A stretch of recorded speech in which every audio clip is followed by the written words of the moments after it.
কার্তিক মহারাজ যদি সত্যিই মনে করেন যে তিনি সত্যিই এমন কোনো অন্যায় অপরাধের সাথে লিপ্ত নন, তিনি গেরুয়া বসন পড়েন, তিনি প্রকৃত সন্ন্যাসীর জীবনযাপন করেন, তাহলে তার ক্যালকাটা হাইকোর্টে অ্যাপিয়ার করে ইন্ট্রিম বেল বা তদন্তে অন্তর্বর্তী স্থগিতাদেশের জন্য দরবার না করে তার উচিত সদর্পে বুক চিতিয়ে এই তদন্ত ফেস করা।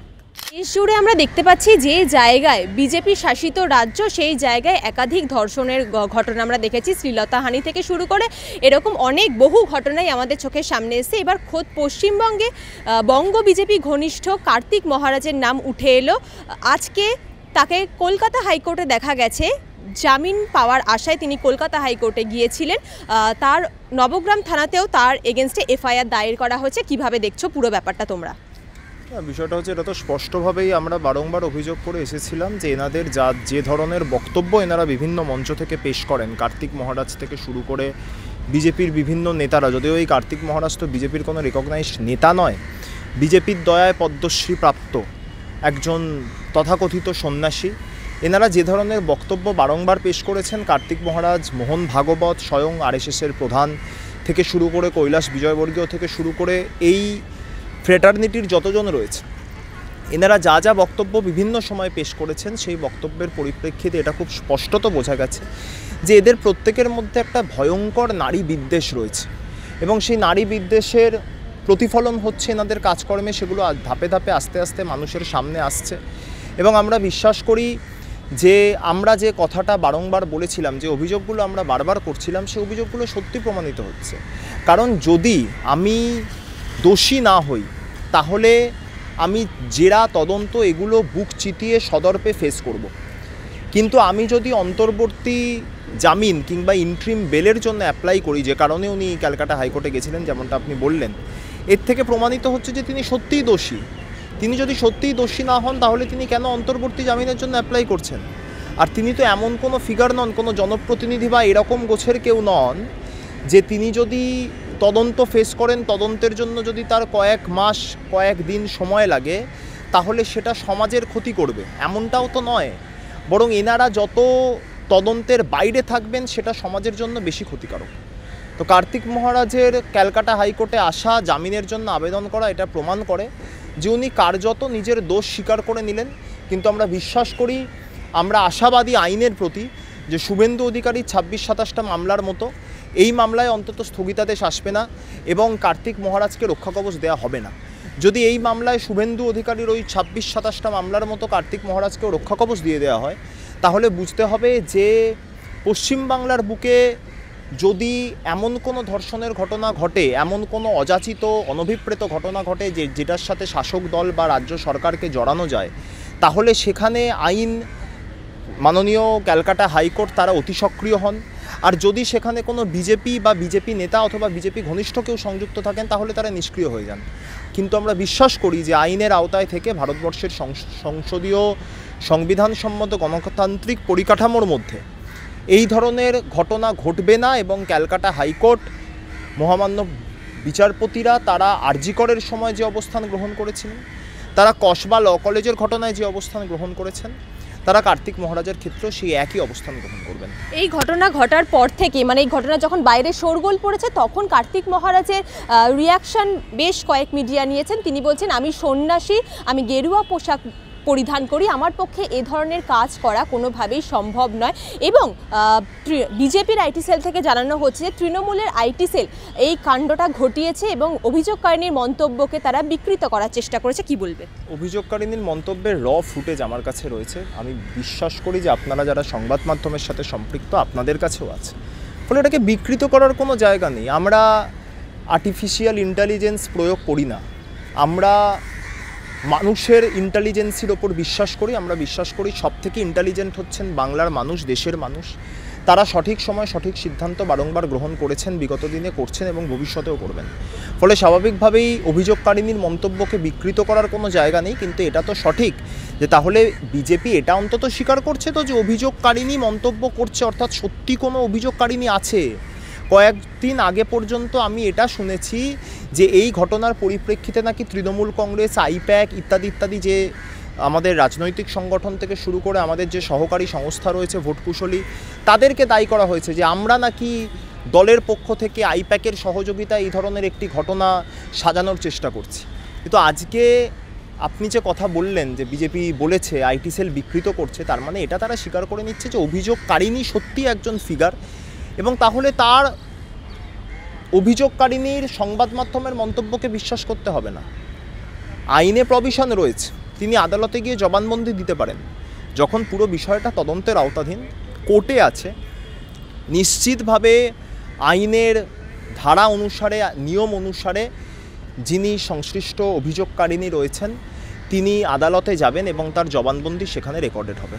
তো সেটাতে দুধ এবং জল আলাদা নিশ্চিতভাবে হয়ে যাবে, সেখানে তো আর কোনো বিতর্কের জায়গা থাকবে না। কিন্তু আমি আগেও যেমনটা বললাম, কার্তিক মহারাজ যদি সত্যিই মনে করেন যে তিনি সত্যিই এমন কোনো অন্যায় অপরাধের সাথে লিপ্ত নন, তিনি গেরুয়া বসন পড়েন, তিনি প্রকৃত সন্ন্যাসীর জীবনযাপন করেন, তাহলে তার ক্যালকাটা হাইকোর্টে অ্যাপিয়ার করে ইন্ট্রিম বেল বা তদন্তে অন্তর্বর্তী স্থগিতাদেশের জন্য দরবার না করে তার উচিত সদর্পে বুক চিতিয়ে এই তদন্ত ফেস করা। আমরা দেখেছি বিগত লোকসভা ভোটের আগেই কার্তিক মহারাজ শুভেন্দু অধিকারী থেকে সুকান্ত মজুমদারের সঙ্গে বিভিন্ন জনসভায় গেছেন বিজেপির হয়ে ভোট চাইতে। তারপরে এই ধরনের একটি অভিযোগ সামনে আসে এবং দেখা যাচ্ছে যে কসবা কাণ্ডের পর বিজেপি অর্থাৎ সুকান্ত মজুমদার এবং শুভেন্দু অধিকারীরা তারা নারী সুরক্ষা, কন্যা সুরক্ষা যাত্রার ডাক দিয়েছেন, কি বলবেন? না, নিশ্চিতভাবে তারা ডাক দিতে পারেন, কিন্তু তারা এই নারী সুরক্ষা বা কন্যা সুরক্ষা যাত্রাটা বিজেপি শাসিত মধ্যপ্রদেশে করুন। এই নারী সুরক্ষা বা কন্যা সুরক্ষা যাত্রাটা তারা উত্তরপ্রদেশের উন্নাও কিংবা হাতরাসে করুন। আমি অন্য কারুর কথা জানি না। আমি একজন সমাজের মানুষ হিসাবে, অত্যন্ত ক্ষুদ্র তুচ্ছ ভারতবর্ষের নাগরিক হিসাবে আমি সেই কন্যা কিংবা নারী সুরক্ষা যাত্রায় পা মেলাবো। তাদের সাথে কাঁধে কাঁধ মিলিয়ে সেই যাত্রায় আমি অন্তত সামিল হব, যদি তারা এই কন্যা কিংবা নারী সুরক্ষা যাত্রাটা মধ্যপ্রদেশ অথবা আপনার উত্তরপ্রদেশের হাতরাস, উন্নাও, বলরামগড় অথবা ব্রিজভূষণ চরণ সিংয়ের বাড়ি, এই জায়গাগুলোতে যদি এনারা করেন, তাহলে নিশ্চিতভাবে আমি এবং আমার মতো অনেক মানুষ তারা তাদের পায়ে পা মেলাবেন। আমরা তো চাই তারা করুন, কিন্তু পশ্চিমবাংলা এটার জন্য সুইটেবল জায়গা নয়। এটার জন্য সুইটেবল জায়গা হচ্ছে উত্তরপ্রদেশ, মধ্যপ্রদেশ, বিহার, গুজরাট, উড়িষ্যা, এই জায়গাগুলো। আজ মধ্যপ্রদেশের একটি হাসপাতালে একজন নার্সিং ছাত্রীকে কুপিয়ে খুন করার ঘটনা সামনে এসেছে, এবং সেটা বিজেপির পেড চ্যানেলের পক্ষ থেকেই আমরা সেই প্রতিবেদন পেয়েছি। অর্থাৎ এই ঘটনা এমনই সাড়া জাগাচ্ছে যে বিজেপির পক্ষে যে সংবাদ মাধ্যমগুলি অত্যন্ত দুর্ভাগ্যজনকভাবে হলুদ সাংবাদিকতায় লিপ্ত হয়ে যাচ্ছেন, সেই সংবাদ মাধ্যমগুলোর একাংশকেও দেখাতে বাধ্য হচ্ছে এই ঘটনাগুলি ভারতবর্ষকে নাড়িয়ে দেবার মতো ঘটনা। ফলে যারা আরজি করের পরিপ্রেক্ষিতে রাত দখল করেছিলেন, যারা আরজি করের পরিপ্রেক্ষিতে দফা এক দাবি এক মিছিল করেছিলেন, আমরা চাই সেই মিছিলের কন্টিনিউয়েশন হোক। রাত দখল সেবার হয়েছিল, এবারে দিন দখল হোক, সপ্তাহ দখল হোক, বছর মাস দখল হোক, এবং দাবি এক দফা একের এই স্লোগান যেন না থামে। কিন্তু সেখানে বাংলার মুখ্যমন্ত্রীর বদলে উত্তরপ্রদেশ, বিহার, গুজরাট, মধ্যপ্রদেশ, রাজস্থান, বিজেপি শাসিত বিভিন্ন রাজ্যের মুখ্যমন্ত্রীদের নাম আসুক, এবং সর্বোপরি ভারতবর্ষের প্রধানমন্ত্রী, স্বরাষ্ট্রমন্ত্রীর নাম আসুক, তবে এই পুরো বিষয়টি পূর্ণতা লাভ করবে। আর যেটা আপনি প্রথমে বললেন, কার্তিক মহারাজের সাথে সুকান্ত, শুভেন্দু, মনোজিৎ মিশ্রের সাথে তৃণমূল কংগ্রেসের একাধিক নেতৃত্বের ছবি দেখিয়ে বিজেপি প্রমাণ করতে চেয়েছিল যে তৃণমূল কংগ্রেসও এই ঘটনার সাথে পরোক্ষভাবে যুক্ত। কার্তিক মহারাজ যে অপরাধ করেছে, মনোজিৎ মিশ্রের বিরুদ্ধেও অভিযোগ, সেই অভিযোগের ভিত্তিতে মনোজিৎ মিশ্র অ্যারেস্টেড। এখনও পর্যন্ত কিন্তু সেটা প্রমাণ হয়নি, দোষী সাব্যস্ত তিনি হননি। কার্তিক মহারাজের বিরুদ্ধেও একইভাবে অভিযোগ, তার এগেনস্টে এফআইআর। যদি মনোজিৎ মিশ্রর বিরুদ্ধে তৃণমূল কংগ্রেস, তৃণমূল ছাত্র পরিষদ বা বিভিন্ন শাখা সংগঠনের নেতৃত্বদের ছবি দেখিয়ে এটা প্রমাণ করার চেষ্টা করা হয় যে পরোক্ষভাবে তৃণমূলও এই ঘটনার সাথে যুক্ত বা তৃণমূল এই ধরনের ঘটনাকে এন্ডোর্স করে, তাহলে কার্তিক মহারাজ এবং শুভেন্দু, কার্তিক মহারাজ এবং সুকান্ত এত ছবি রয়েছে, এটা প্রমাণ করতে আমাদের সময় লাগবে না যে বিজেপি এই ঘটনাকে মনে প্রাণে এন্ডোর্স করে। কিন্তু এই কুৎসিত, কুরুচিকর, নোংরা, কদর্য রাজনীতির মধ্যে তৃণমূল কংগ্রেস থাকবে না। আমরা বলছি আইন আইনের পথে চলুক, এবং কার্তিক মহারাজের বিরুদ্ধে যে অভিযোগকারিনীর অভিযোগ, সেই অভিযোগের যদি সত্যতা সারবত্য থেকে থাকে, তাহলে কার্তিক মহারাজকে গ্রেপ্তার করে দৃষ্টান্তমূলক শাস্তি দেওয়া হোক। এবং সেই সত্যতা সারবত্য নিয়ে প্রশ্ন থাকছে না যখন কার্তিক মহারাজ এই এফআইআরের স্থগিতাদেশ অথবা এফআইআরের পরিপ্রেক্ষিতে নিজের জামিনের জন্য ক্যালকাটা হাইকোর্টে আবেদন করছেন। একেবারে শেষ প্রশ্নে যাব। রাত দখলের কথা তুমি বললে, কালকে কসবা ল কলেজে রাত দখলের কিছু টিম গেছিল এবং সেখানে আমরা দেখতে পেলাম কেন্দ্র থেকে বিজেপির যে 4 জনের টিম এসেছে কসবা ল কলেজে, তাদের ওপর অকথ্য অর্থাৎ রাত দখলের মেয়েদের ওপর অকথ্য অত্যাচার করা হয়, জামা ছিঁড়ে দেওয়ার এরকমও অভিযোগ আসে। কারণ একটাই, সেই রাত দখলের মেয়েরা বিজেপির টিমকে প্রশ্ন করেছিল যে হাতরাস থেকে উন্নাও, কার্তিক মহারাজ থেকে আসিফা, এখনো পর্যন্ত তাদের কেন জাস্টিস মেলেনি, কি বলছো এই ব্যাপারে? দেখুন, বিজেপির যে ফ্যাক্ট ফাইন্ডিং টিম, সেই ফ্যাক্ট ফাইন্ডিং টিমের একজন সদস্যা মীনাক্ষী লেখি, যিনি প্রকাশ্যে সংসদে দাঁড়িয়ে বিজেপি বিরোধী একজন সাংসদকে বলেছিলেন যে বেশি চিৎকার করলে, বেশি গলা ফাটালে বিজেপির বিরুদ্ধে আপনার বাড়িতে সিবিআই ইডি পাঠিয়ে দেবে। এই ফ্যাক্ট ফাইন্ডিং টিমের একজন সদস্য হচ্ছেন সত্যপাল সিং, যিনি হাতরাস গণধর্ষণের পরে নির্লজ্জভাবে সংবাদ মাধ্যমকে বলেছিলেন এই ধরনের ঘটনা হতেই পারে, সমাজের অঙ্গ, এবং আগামী দিনেও যদি হয় আমাদের পক্ষে আটকানো সম্ভব না। এবার বিষয়টা হচ্ছে যে সত্যপাল সিংয়ের এই বক্তব্যটা আমি আপনাকে বললাম, এটা তো রেকর্ডেড, মিডিয়াতে আছে। এই বক্তব্যের সাথে আপনি বাংলার প্রাক্তন মুখ্যমন্ত্রী প্রয়াত জ্যোতি বসুর একটি বক্তব্যের অদ্ভুত মিল পাবেন। বানতলা গণধর্ষণের পরে যখন অনিতা দেওয়ানকে সিপিএমের হারমাত ক্যাডাররা তার যৌনাঙ্গে 5 সেল ব্যাটারির টর্চ ঢুকিয়ে গণধর্ষণ করে আলের ধারে ফেলে দিয়েছিল, খুন করে, তারপর তৎকালীন মুখ্যমন্ত্রী রাজ্যের জ্যোতি বসু বলেছিলেন এই ধরনের ঘটনা তো কতই হয়, কটা খেয়াল রাখবো।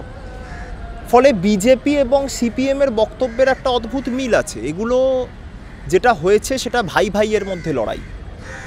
এবার পাণ্ডব কৌরব উভয় একই পরিবারের সদস্য ছিল, কিন্তু কৌরব দুর্যোধন পাণ্ডব পত্নী দ্রৌপদীকে প্রকাশ্য রাজসভায় তার বস্ত্রহরণ করেছিল। এই সিপিএমের বিরুদ্ধে এই যে আন্দোলন, এই যে কদর্যতার অভিযোগ আসছে বিজেপির বিরুদ্ধে, যে রাত দখল তো মূলত সিপিএম এবং নকশালপন্থী যারা বামপন্থী রয়েছেন তারা করেছিলেন, এটা তো আজকে ওপেন সিক্রেট, এটা অস্বীকার করার কোনো জায়গা নেই। ফলে এটা পরিবারের আভ্যন্তরীণ কোন্দল বললে আমার মনে হয় না অত্যুক্তি করা হবে। এটা কিন্তু যেটা হয়েছে, এন্ড অফ দ্য ডে একজন মহিলা, একজন নারীর প্রতি আঘাত এসছে, তার জামা ছিঁড়ে দেওয়া, আমি বলছি যা তাদের জামা ছিঁড়ে দেওয়া, তাদের ওপর আঘাত, এটা তো শ্লীলতাহানির শামিল। এবং আমি প্রথমেই যেমনটা বললাম, বিজেপি এবং বিজেপি মনস্ক যারা রয়েছেন তারা শ্লীলতাহানি, ধর্ষণ জাতীয় কাজকর্মগুলির সাথে এতটাই অভ্যস্ত যে তাদের সমধর্মী কোনো আন্দোলনকারী বা তাদের সমধর্মী কোনো রাজনৈতিক দল, তাদের সাথেও তারা এই ধরনের ঘটনা ঘটানোর আগে দুবার ভাবেন না। তো এই ঘটনা ঘটেছে, যারা সিপিএমের যে সমস্ত পলিটব্যুরো এবং আলিমুদ্দিন স্ট্রিটে বসে থাকা নেতারা, যারা দিনের শেষে বিজেপির খাতায় নিজেদের ভোটটা দেবার জন্য কর্মীদেরকে বুথ স্তর পর্যন্ত নির্দেশ দেন, তারা ভেবে দেখুন, আমরা তো 2019 সাল থেকে বলছি, তাদের আজকে ভাবার সময় হয়তো পেরিয়ে গেছে, আর নতুন করে ভাবার সময়ও নেই। কারণ তারা যেভাবে নিজেদের দলের নিচুতলার সংগঠনকে বিজেপির কাছে বিক্রি করে দিয়েছেন, আমি জানি না এরপর সেই সংগঠনকে তারা নতুন করে বিজেপির থেকে নিজেদের দিকে টেনে আনতে পারবেন কিনা। কিন্তু নিশ্চিতভাবে আমি সিপিআইএমের বিরোধী হতে পারি, কিন্তু কখনোই আমি বামপন্থার বিরোধী নই। যে বামপন্থা সাম্যবাদের কথা বলে, যে বামপন্থা সমাজের মধ্যে সমানতার কথা বলে, সেই বামপন্থাকে আমি বিশ্বাস করি। আমি এটাও জানি যে আমার নেত্রীও সমাজে এই সাম্যবাদ এবং সমানতাকে বিশ্বাস করেন বলেই তিনি বাংলার প্রত্যেক স্তরের নাগরিককে লক্ষ্মীর ভাণ্ডার থেকে শুরু করে, কন্যাশ্রী থেকে শুরু করে, বিভিন্ন সবুজ সাথী হোক কিংবা স্বাস্থ্যসাথী হোক, স্টুডেন্ট ক্রেডিট কার্ড হোক, সমস্ত প্রকল্পগুলি বাংলার, অন্তত এই রাজ্যের সমানতা সাম্যতা রক্ষা করার জন্যই তিনি লাগু করেছেন। ফলে স্বাভাবিকভাবেই এই আঘাত সমাজের প্রতি আঘাত, নারী সমাজের প্রতি আঘাত।